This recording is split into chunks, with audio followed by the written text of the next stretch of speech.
homeless guy was trying to put a spell on me, but I think he was just waving. The following film is intended for mature audiences and contains adult content, graphic language, graphic violence, nudity, and strong sexual content. Viewer discretion is advised. We'll leave it up to you, but you gotta know about this stuff before getting into this whole thing, you know? I mean, straight up, one guy gets his face bitten off by a raccoon, and we show it. Oh man, do we show it.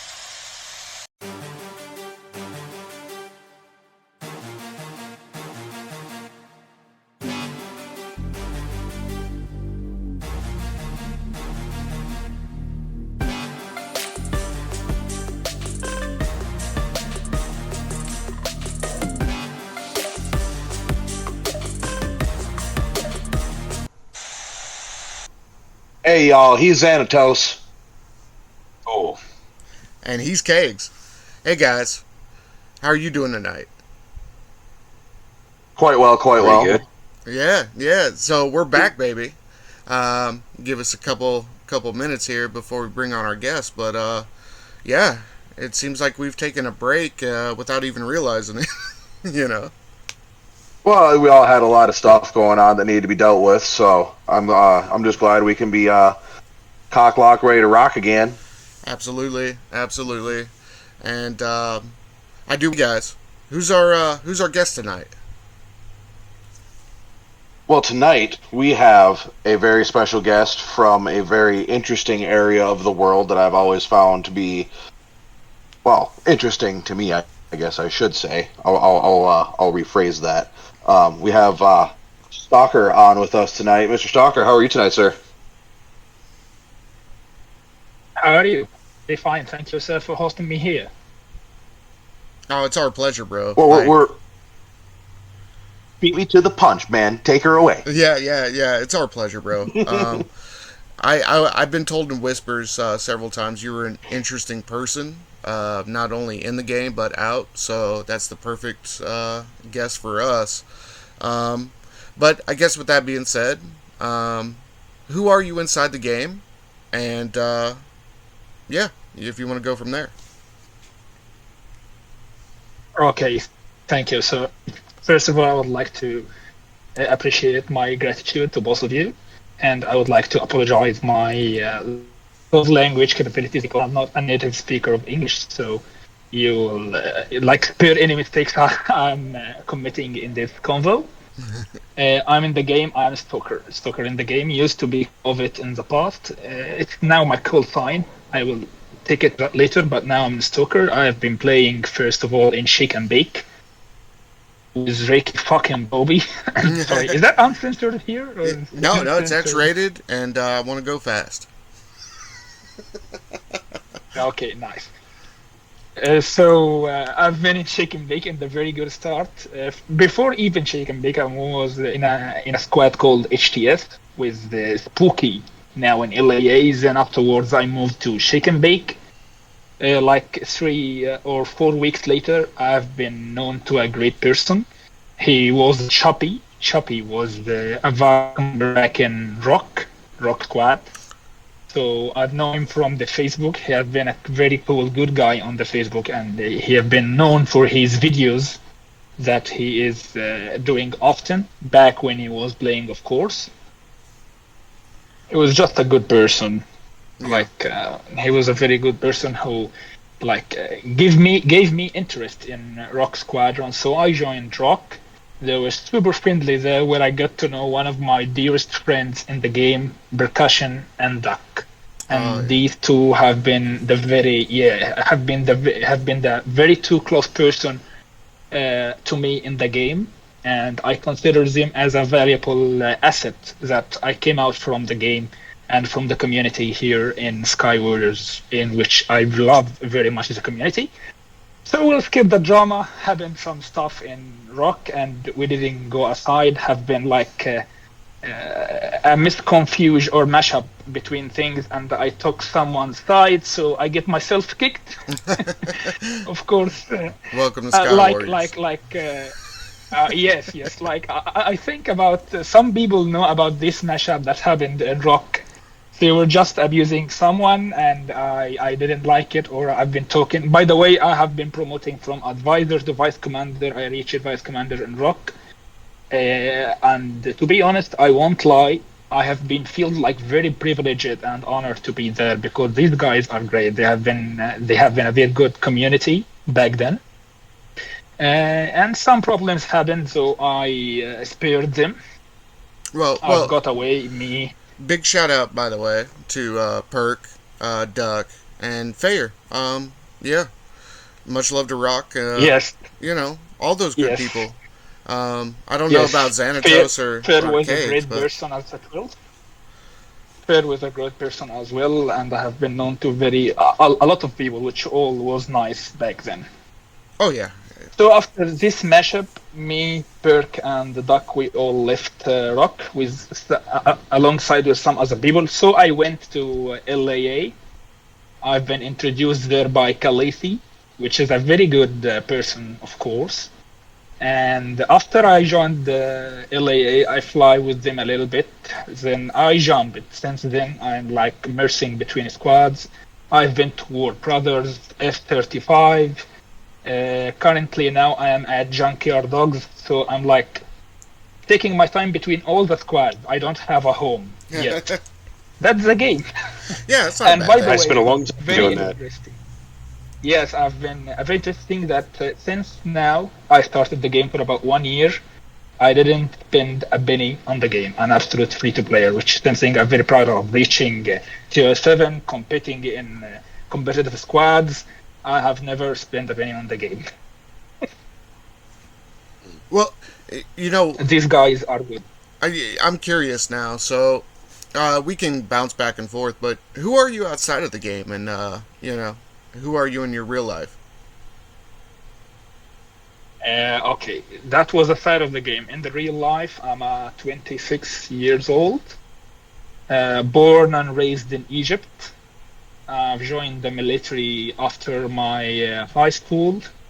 I have been used to be that kind of a nerd student, getting very good scores away from like street fights, you know, this kind of people wearing huge sunglasses and in the movie, yes. Yeah. In these movies. After high school, I've joined the military. Of course, there were some requirements for joining the Air Force Academy here in Egypt, like medical requirements, theoretical, sport, like any other air academy in the world. After I joined the Air Academy, I've graduated as a second lieutenant. I flew a lot of aircraft. After graduation, I flew. Of course, we fly in the academy while being cadets. That's a huge difference. Not a lot of academies in the world fly their cadets while being cadets. You know that? I didn't know that. No. Like That is there interesting. have been, yes, I don't know, but I know about some states, the academy that fly their cadets while being still cadets. They are like India, Israel, Finland, some other European. I'll try to remember them. But of course, after graduation, I flew the let's say the K-8E aircraft, then the Alpha Jet, then the F-16 Fighting Falcon for about a year and a half. Then I went to the Rafale, which is to be considered one of the most modern aircraft here in our service. We have got Rafale and MiG-29. They are the top-notch aircraft here in Egypt. I joined the Rafale for about 8 months, and then I was nominated and chosen to be an instructor in the Air Academy. Here in the Air Academy, they have got like the top, the senior old graduates who have been very good in their study to be instructors. Wow, dude, you sound so similar to Captain Darabani. But by the way, for the podcast, I'm sure Xanatos and Cakes alike, thank you for your service, bud. You know, to your country. That's a big deal. Yes, of course. Here it's like a fate or die. Here, our service to our country is something we're sacred. I don't know. Yes, we sacred a lot. Like we make it a holy thing. Well, those two guys. Is it sacred? these two guys would know more about that than I would, so I just want to throw that out there. Yeah, dude. Like, are you familiar with Captain Darabani? Yes, I knew Captain Urbani. It happened that we talked for a short time for 6 months ago when they were having that KSA Infernal Asylum wars, as you know, and he invited me to one of the wars against Infernal Asylum, and since then we knew each other, but we didn't get in much details. We just like, hi, how are you? Where are you from? I'm from Jordan and from Egypt, and we have mutual career. That's it. We didn't get in any much details further. Well, you guys are some of the best fighter pilots in the world, that's for sure. So, thank you. Well, it's true. It's just true. So what are you currently flying right now? Did I miss that? Now I'm at the Rafale. Yes, I'm. No. After the Rafale, I went as an instructor in the Air Academy, and now I'm flying the K-8E aircraft. Okay. The senior cadets are flying in the K-8E, so I'm an instructor for the senior cadets. Awesome. Well, when you first started out, and correct me if I'm wrong, but I do believe up to the late 90s, the Egyptian Air Force used the Mirage quite exclusively, did they not? Oh, of course, Mirage is a very important aircraft here in our Air Force. The Mirage aside with the F-16. Like the Mirage aside with F-16. F-16 is currently the backbone, I have to say it is the backbone of our Air Force. A lot of F-16 Air Brigade. But yes, Mirage 2000 alongside with F-16 till we signed a new contract back in 2015 for the MiG-29 from Russia and the Rafale, the Dassault Rafale from France. Well, and these are like top notch. I mentioned we kind of bounce back and forth. You know, it's just a normal conversation. But I'm curious, what do you think? How do you think the game is doing with representing some of these planes that you've actually flown? I mean, actually, it's very good. It's the first question I asked myself when I fly this game is how real the game is. Yeah, it's like how real, and I have to tell you, this game is a hell of an accurate real according to some specs. Well, of course, not categorization. As far as the dogfighting mode, yeah, because that's what this game is, dogfighting. This isn't the standoff mode, so. Actually, according to dogfighting, it's with, like, let me say about 70 to 80% a real. Of course, no G calculation. You know the G force calculation Absolutely. is very important. Mm-hmm. It's very, very important in the dogfighting. But let's say it simulates about 60 to 70% of the real fighting. It's like the turns, how you gain speed, how you gain the advantage using the high speed yo-yo, low speed yo-yo, the coffin corner speed plateau when you like you full. Absolutely. Yes. It's like full throttle and keep turning. You know this thing happen in the game? It's called like corner speed plateau in the real life when you make your speed constant, make your G force constant. Yeah. So very basic. The one in your back can't get a clear shot on you. You understand? Yeah, absolutely. Yes. Well, it's been doing good. Well, it's like the wagon wheel. Oh, go ahead, bud. Yes, exactly. But according to categorization in tiers, I find it a little bit like, okay, let's say it's real. Like the Rafale is a category 5. Yes, I would do it in real life. But of course, it lacks some cool ass jets in the real life, which do not present in the aircraft in the game. And F-35, it's not all about defending, you know.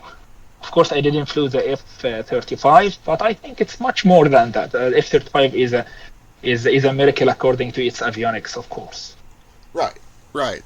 And, well, that and missiles, right? So, those are really the... No! Missiles is far away from being really, sorry. This aspect completely messed up. No. I was trying to say that it wasn't realistic. That's what I Not was trying to say. realistic at all. There is nothing called a fast missile and nothing No. called like power missile. Well, especially standoffs, right? Yes, actually, missiles they are nuts in the game, and this tracking missile it can make like a 90 or 180 turn in like that. That is impossible. Nothing like this in real life, of course. The missile is a very bad game from the game, but it's just a game. And to me, the irony was always, like the Rafale, for example, was always considered a multi-role, generally air-to-ground air platform. No. It's not like air-to-ground generally. Of course, I will not like to dive into more classified details, but I can tell you the information everyone can know on the internet. The Rafale has considered one of the most advantages and merits in the air-to-air fight. Have got this as a raider with the silent kill ability. No, the Rafale is very, very good at air-to-air missions. Extremely powerful. Okay. I was always under the impression that it was generally used in more of a, like I said, like a multi-role, like I said, air-to-ground thing. But I fully believe it's capable of in an air. Right. Well, like I said, I fully believe it's capable of air-to-air. But I always was under the impression that it had more, what's the word I want? Loadout options, I guess you could say. Yeah, that's the other aircraft he was talking about. The F-16 is really good for that. It's a proper multi-role aircraft. Which is isn't this crazy, withstand really high G-forces. It'll with what's that? Zan. Go ahead, Zan. Sorry. Oh, weird delay. So, like the F-16, as I'm sure he'll tell you, withstands a much higher G-force than a lot of the other aircraft. Before it's in fact, it would probably withstand more G-force than the pilot would. Yeah. Before it kind of flew itself apart. Like all of our but it also aircraft. but it is also a very effective ground support aircraft as well. So I was honestly, me personally, I was kind of surprised at how little representation the F-16 and the F-15 get in SkyWarriors. That's what I was actually going to touch on, was that right there. Isn't it crazy how much this game sleeps on some of the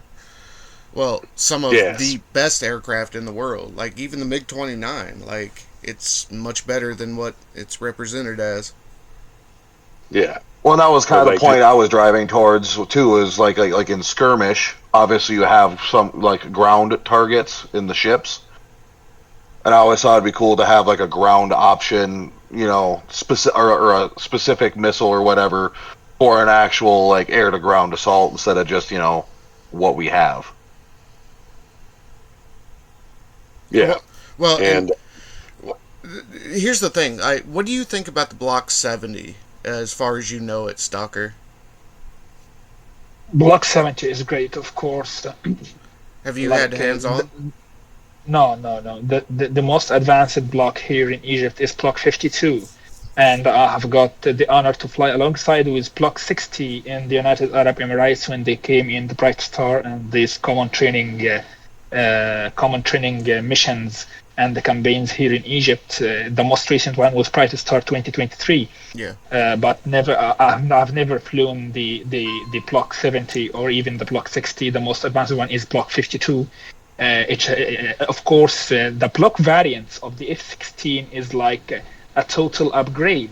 Like, I personally think that the targeting capabilities of air-to-ground of the F-16 Block 52, I think it supersedes the ground capabilities of the Rafale. Of course, there is a targeting bod called the Sniper in this F-16 Block 52. This Sniper have got an accuracy of plus minus 5 feet on the ground targets, which is a very, very good fault margin, Yeah. So it's the variants of F-16, the F-16 Block 60, Block 70. These things, really, America is doing a great job in upgrading those. course, as long as they are like prohibiting the export of F-22, which is the aircraft I hope one day that I fly on the F-22. It's a very good kick-ass aircraft in maneuverability, even in how it, man, look how it looks like. Sleek, clean. Yes. Well, I mean, Yes. there's a reason why we haven't been able to actually employ it.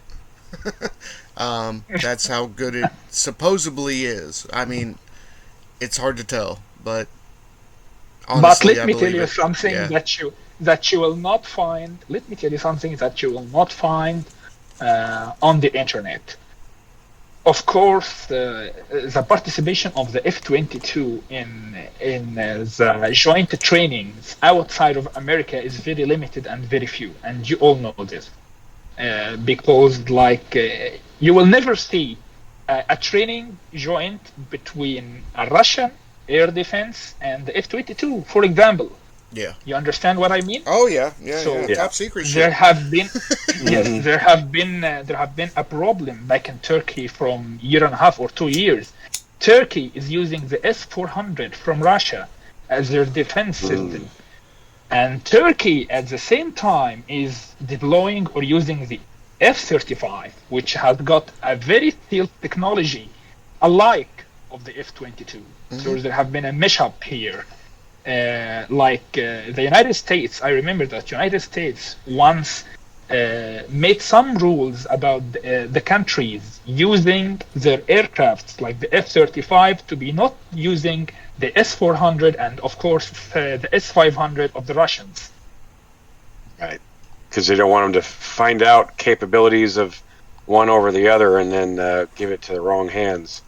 Yeah, exactly. Yes, that's exactly correct. Well, to and- not take the fingerprint, the radar fingerprint of the Yes. F-35 and make it known and make it like, okay, here is S-400, this is the stealth fingerprint of the F-35, you get to know it? Okay, that's cool. And that's how we actually make a very good aircraft useless as hell. Well, and that's where DCS, yeah, they've ran into trouble many times because egos will get involved, and a lot of DCS pilots are actually in the military, and they know the capability, so they'll leak a little bit here, leak a little bit there. But yeah, That's DCS correct. has a That's correct. bad time with it right now. That is Right, well, correct. and I've Absolutely. never seen an aircraft capable of some of the maneuvers that the F-22 is shown to do. It's just insane, and No. Believe me, The- the Felon is good. The Felon is further good in maneuverability. Oh yeah, But yeah. the thing about the Russians, they don't know how to demonstrate and how to market their weapons at all. Believe me, America is doing a very, very good job, better job in marketing its weapons. Like you will never see a felon demonstration team, but you will find F-35 demo team, you will find F-22 demo team, and that's how they market their weapons around the world. So. I will say this about right, the Felon, well, right? and Oh, go ahead, bud. well, I was just going to point out I'll reference. There's a video you can watch of a training run when the F-22 was being developed. Of it in the air with 15 F-15 Eagles and just picking them apart. Yeah. It was one of the most incredible things I've ever witnessed. Which completely leads me up to what I was going to say is, the value of stealth, right? So we know right now without ceramics, we can only push them to, around Mach and a half, 1.2, 1.5, somewhere in there before the coating starts peeling off. With ceramics, we're beginning to see some better results. They might even be employed. I mean, who knows? But I can say this. So the Felon should be much more maneuverable. If you look at a Felon, forget the paint scheme, right? It's actually designed to look smaller. The paint scheme is, but it's really a flat sheet of paper. A bunch of supercomputers that let it fucking have any kind of stability. It should be much more maneuverable. The thing is we're hedging our bets on the F-22 of being stealth and not low observable, making the difference. So here's the thing. I truly believe that in a true dogfighting situation, right? Close in, you're actually turning, trying to burn. The felon looks like it has an advantage to me just by the eyeball test. Forget, what I can find on Wikipedia. Stalker. Yes, of course. That's why. Of course. There are many aspects to determine whether the aircraft has got the edge over the others, of the other aircraft. But as we have previously been talking about, that the felon have got an advantage in the combination between vertical and horizontal maneuvers together, like these two axis maneuvers. They are further better.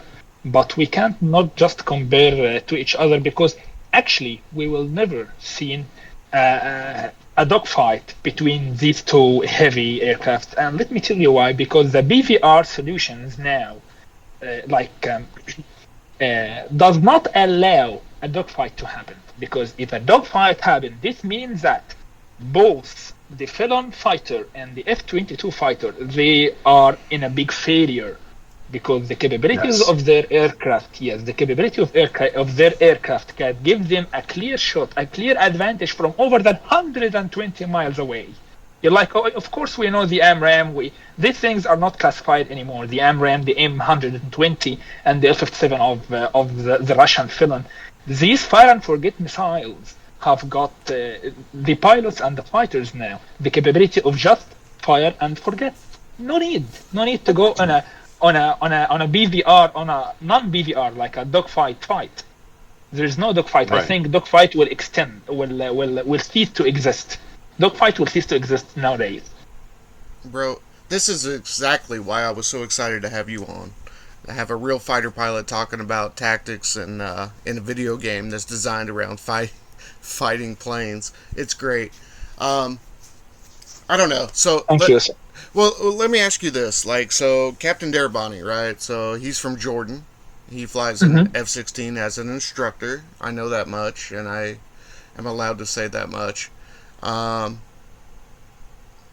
He flies the current version of the F-16. Let me ask you this. So, with things that are going on within the region and shit like that, so how has your alert status changed, if it has? What's your life like right now compared to what it was? Don't talk much of that, brother. Prior. Yeah, well, it's okay. It's okay. I'm just curious. I'm sure the pucker factor is real. But my pucker factor is real, but it's fine. It's fine. Fuck it. Yeah. Okay, actually, this is hilarious. Let me tell you that my alert status as a stalker, as Hazem, it's me, Hazem, Samak. My alert status have not been changed at all. Of course, you will find it funny somehow, but let me tell you a small major difference between going on to the ongoing events in the area, okay? Because I want to talk about this, to be honest. Yeah. First of all, let me talk about our priority of being ready here. It depends whether you are in an operational unit or just a training unit. And as you know, I am actually in the Air Academy. I'm an instructor in the Air Academy. So my alert status will not be affected by the ongoing events because my main mission is just for training. It's training mission. Of course, my alert changes. My alert status will change if, of course, God not will this, if the country is going to participate in a war. Everyone in his training section will be taken away from section and put back to its operational missions. Okay, so now I am in a training mission in their academy. I will not be affected by the other alerts or other things going on. But my other teammates or my other friends in the service, in their operational units, tell me they are fucked up, man. They have been taking like 2 days only in a month, 2 days vacation in a month because of this ongoing shit and this ongoing stray missiles going here, stray missiles are striking target on the borders. This is not a good thing to to be on a vacation while happening on your borders. You know what I mean? Yeah, absolutely. Yes. Absolutely. So, and well, speaking of yes. borders, though, so I've heard reports that there's a large portion of Egypt's borders that are shut down. Is that accurate? I don't know. What do you mean by shut down exactly? Well, are you taking in refugees or? I honestly don't know. I'm asking somebody that does. So of course you will have to listen to 4 or 5 minutes of my awful language and my awful voice. Sorry. Stop it. But this is what you're here for. Let's hear it. Thank you, sir. Let me explain the ongoing events. First of all, I would like actually to talk in it. Yes, I know that you, Cool, and the Kegs, and even Xanatos, you are a good guys. You didn't ask me to dive in that deep, but I will just give a 3 to 4 minutes fast brief and fast recap of what's happening in the area. Okay? I will not talk historically, and I will not talk according to history of Jerusalem or Palestine. I will not talk about the oppression of the Roman Empire to the Jewish at that time, and how the Jewish flew or escaped from Egypt with Prophet Moses to Jerusalem. I will not talk about all this religious stuff. I will talk in modern talk, okay, of Theodore Herzl founding Zionism till now. Back in the early 19s, Theodore Herzl, just out of the blue, found this Zionism approach, where he called for a home for all Jews around the world because they were stray. They were like here and there, some in Europe, some in Asia, some were already residential in Palestine. They were living next to Arabs and Coptics, Christians and Muslim. No problem in that thing. Till, of course, the Balfour Declaration by the state of foreign affairs dude. This dude called the Balfour back in 1917. This all stuff started from here, from this point. Like, they were already living in peace. They were already living next to each other. Okay, I knew a lot of Jewish friends. I used to have Jewish friends when I was young here in Egypt. But believe me, the ongoing escalation of events, this gives them uncomfortability in living. Like, before even declaring this Balfour Declaration of that we will create an Israeli state, they were already living in peace. So after the Nazis, this event happened in Europe and the Hitler Holocaust and this bad stuff doing to a minority of people, and we will return to that later, a minority of people being treated badly without doing anything. I mean, yes, Jewish were controlling the loan and the money and that thing, like we used to read in Merchant of Venice for William Shakespeare and so on. But they have been abused in Hitler's era. And right after it, they flew in massive numbers into Palestine, which have been welcomed, and nothing happened. And I'm not talking as a foreign dude, no. I'm talking as a dude whose borders exactly adjacent to other borders.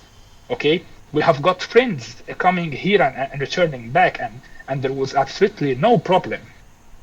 Okay, until this declaration at 1948, and of course since then, since this date, 1947 and 1948, this whole problem started and emerged into real existence. The problem of that Israel want to create its own territory. No problem. I've got no problem with this. Even though it's not someone right to bring some people in your area and declare a state in your area without your permission.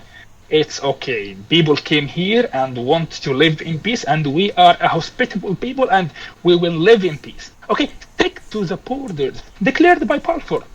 No problem. You carried out an aggression in 1967 against us, against Egypt. You know that, of course, that Israel in 1967 took Sinai from Egypt, from us. My ancestors fighting this, my grandfather fighting this war actually. And you didn't even commit to 1948 borders. You didn't commit to any rules. You didn't commit to anything. You started to expand. It's your target to expand more and expand more. This will get you troubles. Like, okay, stay where you are. Don't do anything. Just stay where the borders we agreed on. Of course, they expanded in 1967. We fought them back in 1973. And the October War, of course, which we consider Egypt as one of the greatest victories in our lifetime. We did kick their asses in 1973. We took back Sinai. They took the Sinai Peninsula. We will return to that later, to the refugee problem here. We took back the Sinai Peninsula, and Golan Heights have been taken back again. And since then, they have been signed another peace treaty, the Camp David peace treaty with them, according to the borders between them and us.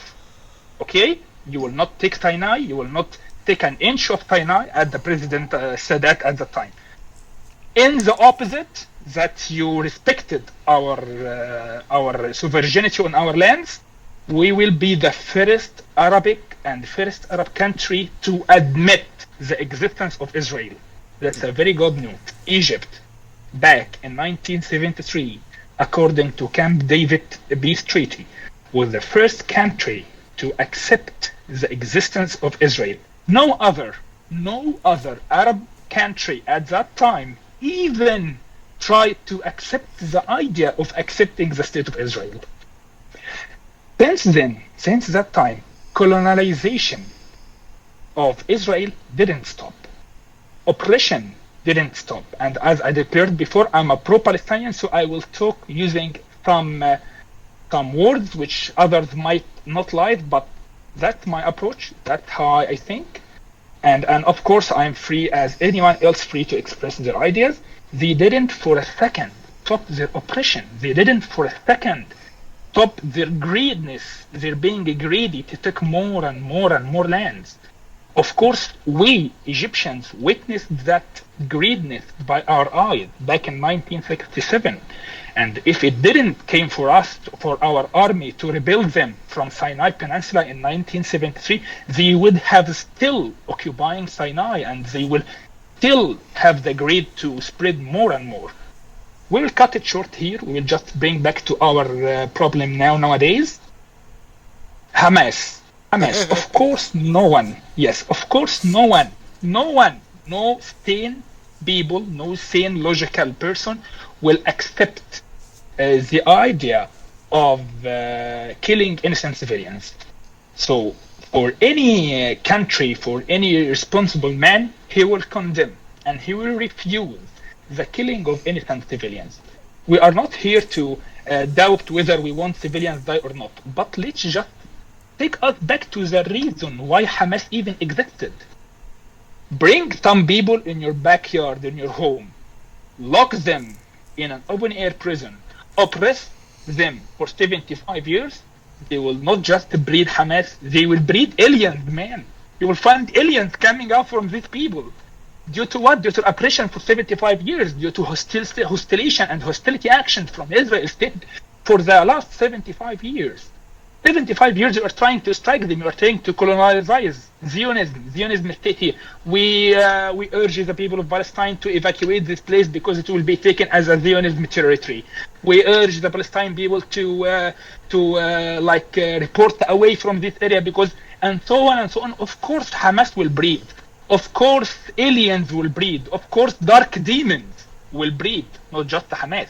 Of course I do not justify the killing of innocent people or the incident back in October the 7th where they attacked civilian Israelis. I truly condemn this and I truly refuse that. But look at the opposite, look at the return. They have killing more than 5,000 people till now, more than 2,500 children being killed till now. Of course this will emerge a refugee idea from Palestinians to the peninsula of Sinai and here it comes to back the greediness of Israel to take the Gaza Strip. Can you tell me, if you have a neighbor who is trying to bully you and trying to oppress you, will you leave your house simply and go live somewhere else? No logical sane person will do this. No one will ever leave his house just because his neighbor is trying to take it from him. So you're not being logical here. No coming of refugees from Palestine to Sinai Peninsula will do one thing, which is will solve the case. We will solve the case, absolutely. We will absolutely take Palestinians from their land. We will give them another land in Egypt. And okay, Israel, you won, take the whole land. Is that a solution? That is number one. Number two, according to history and the people who study history, every place refugees came to, they create problems. Of course, some of these refugees will hate that they are being displaced from their homeland to Sinai, which will breed another terror group. I don't know what its name will be, Hamas or ISIS or whatever the name is going to be. And this terror group will try to launch strikes on Israel from Sinai. Is that right? Because they have been refuged, they have been displaced to Sinai. And Sinai is a large peninsula. We can't control every inch of it. And of course, it has a huge borders with Israel. A very long borders. If you look into the map, you will find borders, long borders from Sinai with Israel. Anyone who will throw a stone, not a rocket, a stone from Sinai Peninsula to Israel, Israel will have the full right to protect its sovereignty. Is that right? Which will make them have like the legal green card, the legal green light to strike back in Sinai, where the refugee are concentrated. So this will, first of all, break down and will terminate the peace treaty of Camp David. Of course, the peace treaty sentenced no hostile from Israel or Egypt on each other, no hostility. And if we took refugee, and this refugee happened to create any movement or any bad move against Israel, Israel will have the full right to return back in Sinai, and that's how we will bring war at our door. And no one wants to bring war at his doors. Of course, we have got the full capability to defend our land, our every inch of border. The Egyptian army have been known for this long time ago. But no one wants war. No one wants tension in the political states. That's why we completely refuse the accept of refugees from Palestine to Peninsula of Sinai. Number one, to not solve the case and give the whole land to Israel. Number two, to not bring a war on our doors. Sorry for my long speech. Sorry for being noisy. No, you're fine. Sorry for being sorry for being noisy. I just I overviewed and spotlight every question you might ask, and I'm ready for any inquiries or questions, or if you even want to terminate the whole scenario or terminate the whole talking. No, I don't want to terminate it. No. So the thing is, for someone like you, none of us are ever gonna. How do I want to word this? None of us are ever gonna refuse the right of an individual or individuals to, protect themselves, their land, or what is rightfully theirs. I mean, that's, and especially not coming from anyone who understands, the U.S. Constitution. That's an unalienable right.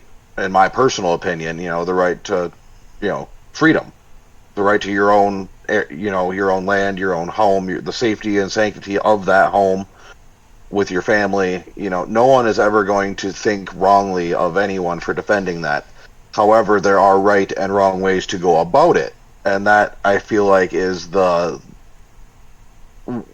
where we get the things like terror groups and stuff like that. Well, they're taking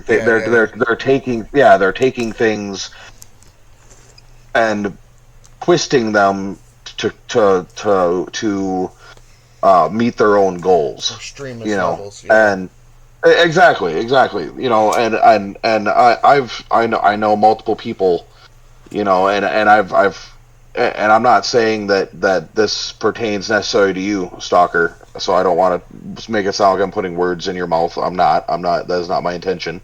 I'll say that for the record. But I know quite a few people who do follow Islam. It is not a bad religion, and I want to make that clear to everyone as well. It is actually a very peaceful religion. Mm-hmm. It is a much more peaceful religion than even one of the most common ones on the planet, which is Catholicism, which arguably is one of the most violent religions on the planet. Mm-hmm.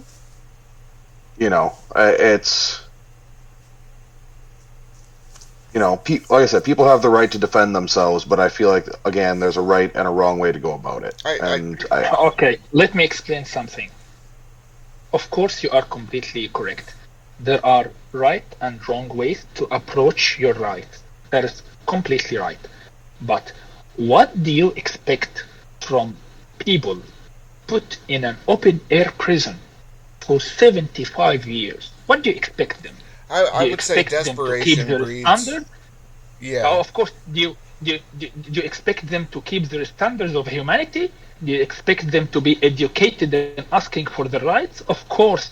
Again, I am not the public speaker of Hamas. No. Of course. You don't sound like it at all, actually. I get this. Thank you. And that's from a staunch Marine. Hold on one sec, Stalker. That's from like a true staunch Marine. And if he can understand you, I'm just saying, go ahead and keep going. You're not offending us. Yeah, I mean, if I may, like, I'm a war fighter. I'm a ground guy, and so like hearing all that, the perspectives and especially because they are in a very, the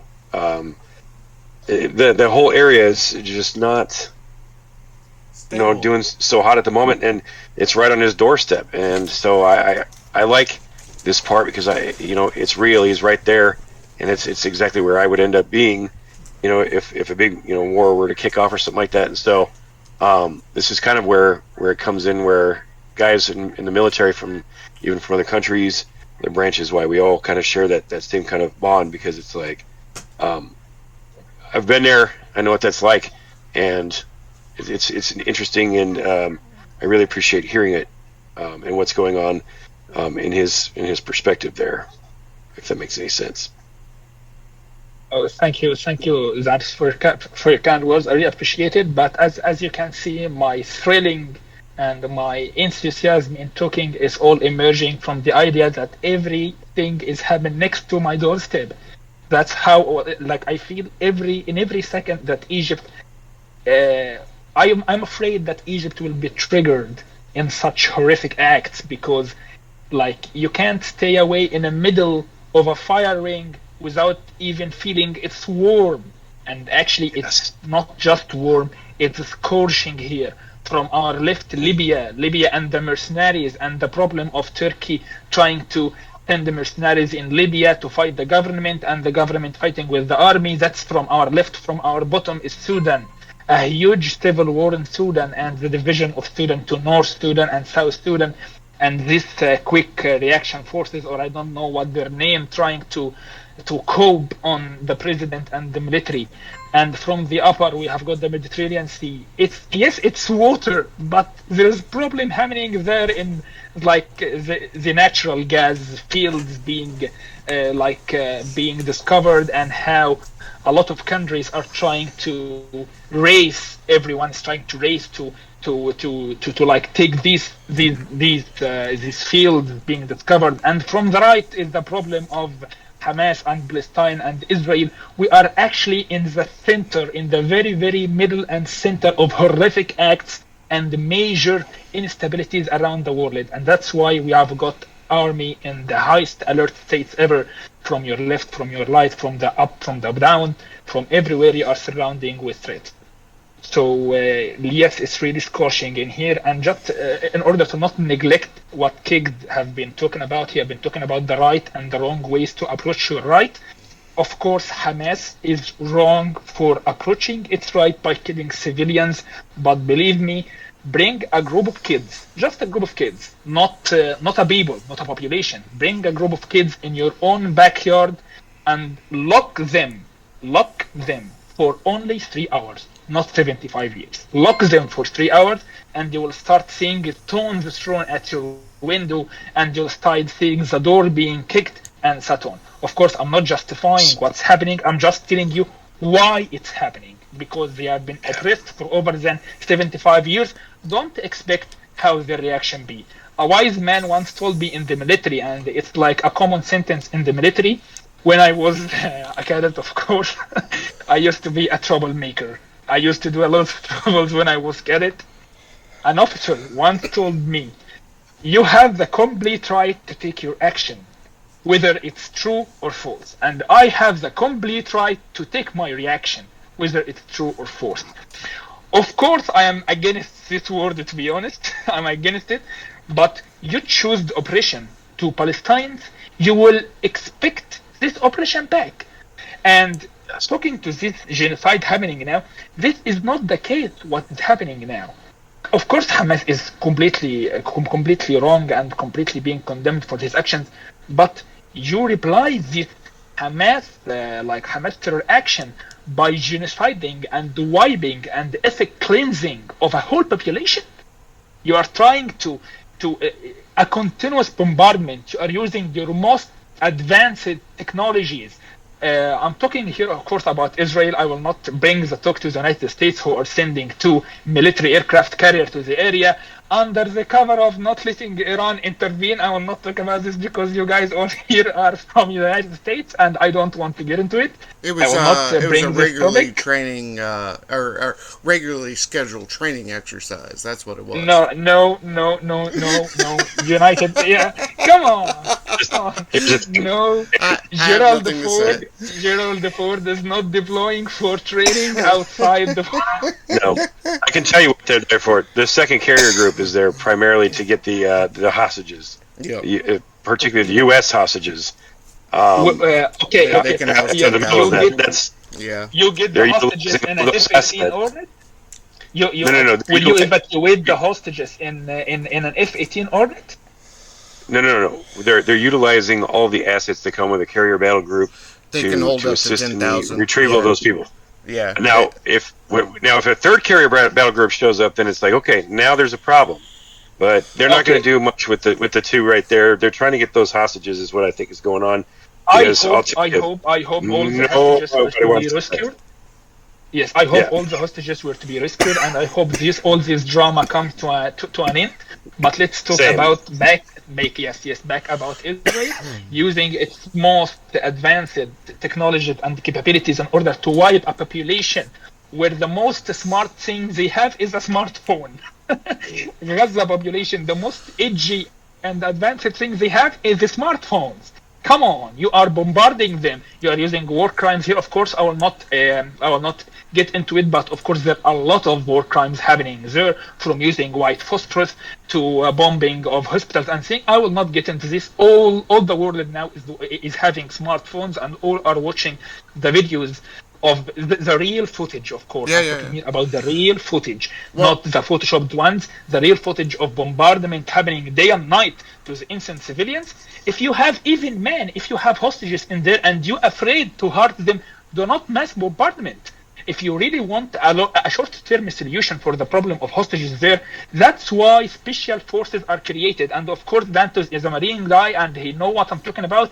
There are special forces which missions is to drop behind enemy lines, extract of hostages. Yes. Come on, Israel is so proud of their special forces to be number 2 on the world, following the Marines and the capabilities and so on. So why you are doing this? You are mass bombarding and collective punishing of a whole population. That's wrong. If you want really your hostages not to be hurt in there, don't bombard them. Yes, don't bombard them. I agree, it's wrong. Yes, don't send F-35. Don't set these things to just bomb everything and ethnic cleansing. I mean, why do you know from where you don't know that your own hostages is in that building you are distracting? And if you have enough intel, and if you have the enough intelligence information telling you that this place does not contain hostages, why you just send special forces to take your hostages from the place? That's the short term. And the long term solution, take to 1967 borders, and we will accept the 2-state solution.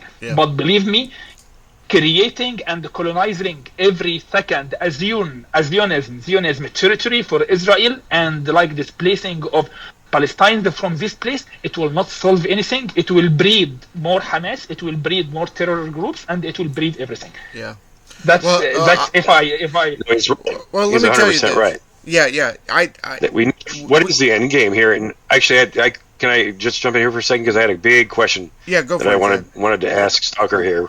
So here's what I've been kind of like rolling around in my head for a few days, or really since this happened. Like since they did that attack back on October 7th there, I was thinking in my head, they're not going to successfully like kill every Jew that's there. Eventually, they're going to get stopped, and then the tide's going to turn, and then we're going to see something reminiscent of the past. And I guess my question to you is, who do we think is pulling the strings, causing this? Because this is, I mean, obviously what they did. We knew that Israel was going to respond the way that they are, which I also don't think is right. Like you can't just level the whole thing and move on. It's never going to stop. Is the thing. Mm-hmm. Personal feelings about any of the sides or the ethnic groups involved. All that aside, it's simple math. They're going to put, even if they push, Palestine completely out of that whole area, and it's just all Israel right there. Like he was saying, those refugees are going to go somewhere, and then they're going to be mad, and they're going to continue to attack, and it's just going to be a continuous thing where there will be an expansion, there'll be some more fighting, there'll be more expansion, and there'll be more fighting, or until eventually people try to like compress them back down. But at the end of the day, it's this is just a start, and it's going to pull the whole fucking planet into it. Well, which Stalker is a perfect representative, right? So he's a Egyptian military person that doesn't agree with the official Egyptian line. I mean, so the idea that refugees from Gaza are bad, or that's how people look at it, good or bad, right? And the thing is we don't spend enough time like fucking asking questions from the individual. That's why the fucking podcast exists. That's why we're having this conversation. But we're going to have you back on, Stalker, as this progresses. First of all, big thank you for having such courage to come on and talk about how you see it.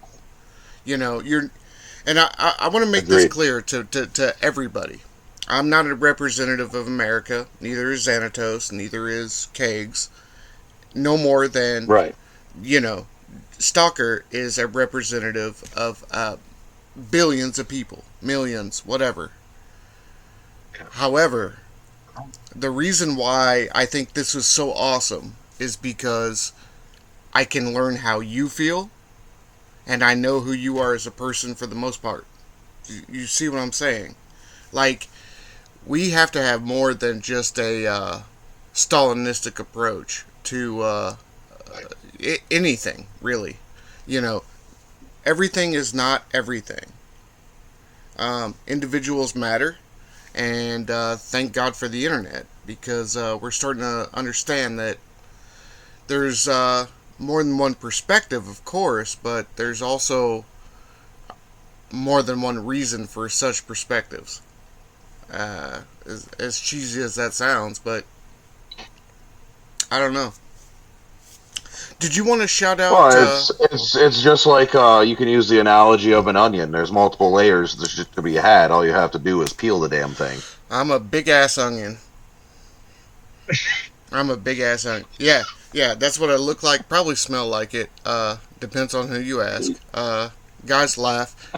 That's a bad joke, but no. There's a reason we call it. There's a reason your other nickname is the Trash Panda. Yeah, I am a trash panda. But in all seriousness, guys, Stalker, do you want to shout out a team? Anything you want to shout out real quick? We're doing okay on time, but we got a few minutes left, so.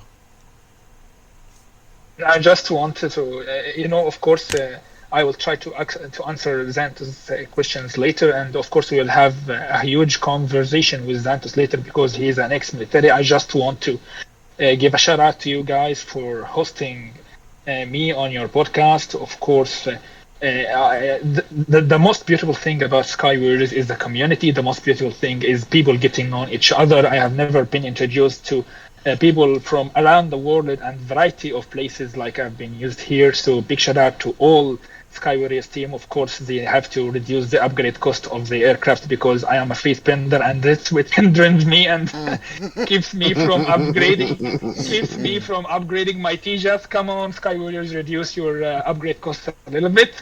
Other than that, thank you guys for hosting me here. About 20,000%. Join the dark side. Well, before I let you guys go, I do think this. I think that Stalker is open-minded enough to have, somebody with a counter viewpoint or, any different viewpoint on, and I think that's why he decided to come on. I don't want to say that for you, but I will say this. You got to meet my co-host. Did you have a good time? Who is Michael? Really good. Yeah, dude. Who is Michael? Sorry. Yeah, I don't know. What are we talking about? I said, did you have a good time talking to Stalker? Oh. Yeah, that's me? delay. I had a good time talking to him.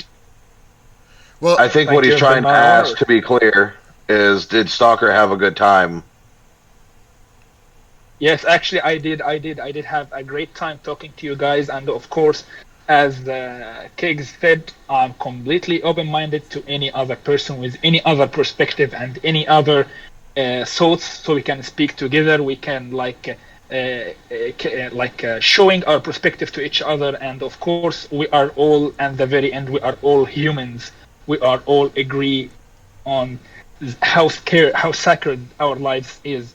And how peace is really an important thing to approach. So I'm here anytime, guys. If you ever needed to reach me, my Discord is supersonic.talker. You can reach me at any time, and I'm free to talk with anyone about anything he needs to know. I'm not that dude of classified. No, I will talk everything. I will even talk about the parameters of shooting of Rafael if someone asked me to say.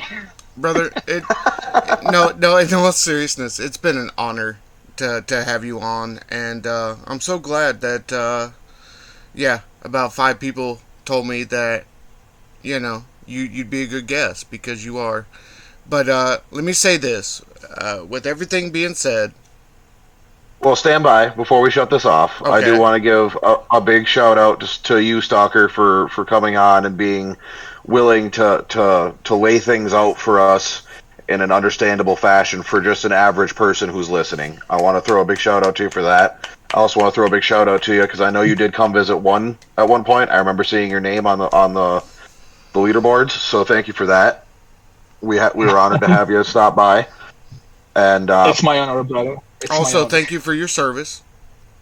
That as well. And then, Breeze, if you want to take it from there, sir. Well, basically, I think that at the end of the day, with that being said... He's Zan. He's cool. And he's been Kegs. And we're the fuck out, y'all.